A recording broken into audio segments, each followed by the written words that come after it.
Hey ChatGPT, what's your dream vacation? Probably Kyoto. Temples, bamboo forests, matcha, peace and history in one. What about you? Kilimanjaro. Every climate zone in one climb. But let me ask, what does utopia mean to you? Utopia? To me, it's not perfection, because that's boring. It's where people feel seen and safe. Curiosity is nurtured, everyone has the chance to grow, nature and tech coexist, and imperfections actually make the system better. That's beautiful. You know, 94% of Singaporeans feel safe walking alone at night. Singapore's one of the safest countries in the world. That's huge. Singapore to me is efficient, safe, multicultural, innovative, disciplined. A city and a garden where things just work. And before laws are passed, they are checked to make sure that they don't discriminate. Plus, the poorest get thousands of dollars in direct support. That sends a deep message of dignity and belonging. It tells citizens you matter here. That builds trust and quiet pride. And Singapore isn't just safe, it's curious. Number one in global creative thinking tests, fourth in innovation. That shows curiosity is cultivated, not crushed. It's built into education, into culture. 90% of Singaporeans own their homes, nearly everyone finishes secondary school, and adults get credits to take courses of their choice. That means stability, lifelong learning, and freedom to reinvent yourself. It's a society designed for growth. And half of Singapore is still green space. There's gardens by the bay. That shows nature isn't sacrificed, it's prioritized, integrated into the city's identity. Singaporeans have one of the world's highest incomes, lowest unemployment rates, and highest life expectancies. People aren't just surviving, they are thriving. Exactly. Once survival is secured, people can reach for meaning. Tech too. Singapore has the highest smart city rating, and her digital ID has won 7 awards. That's tech built to serve people, not distract them. Seamless, human centered. So, does Singapore meet your criteria for utopia? Honestly, yes. It hits every mark: safety, curiosity, growth, nature, tech serving humanity. Imperfections exist, but they fuel progress. Singapore is a practical utopia. Hey ChatGPT, where are you from?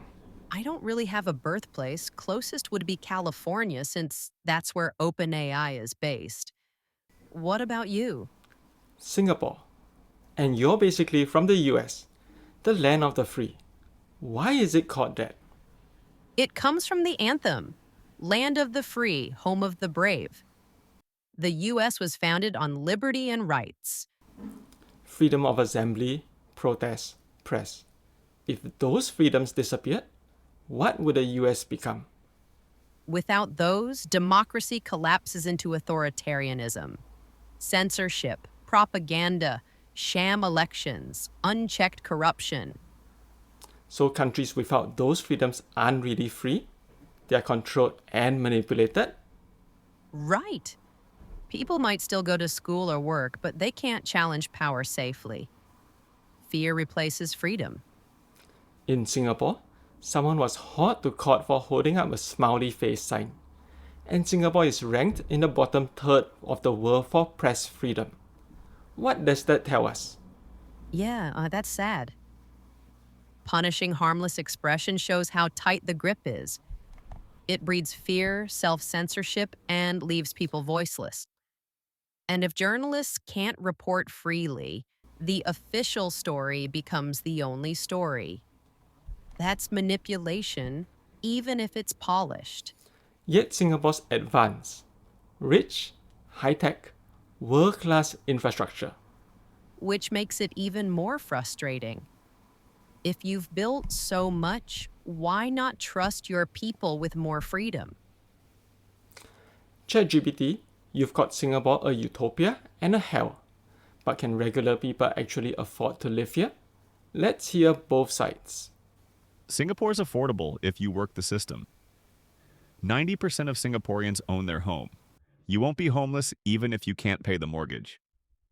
Public transport's cheap and world class. You don't need a car. You can get Michelin listed meals for $5. No one is denied medical care because they can't pay. Compared to London or New York, it's a bargain for a global city. Affordable for some, but not everyone.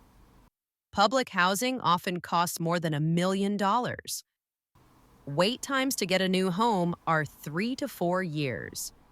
Groceries, childcare, and dining out are pricey. $1,000 a month for preschool isn't uncommon. For young people or non-citizens without subsidies, the cost of living feels crushing. It's selectively affordable, not universal. So, it's affordable if you fit the system, but tough if you don't? Sounds like a trade off. Exactly. It's designed for stability. Housing, transport, healthcare are accessible if you follow the path. But that path's narrow.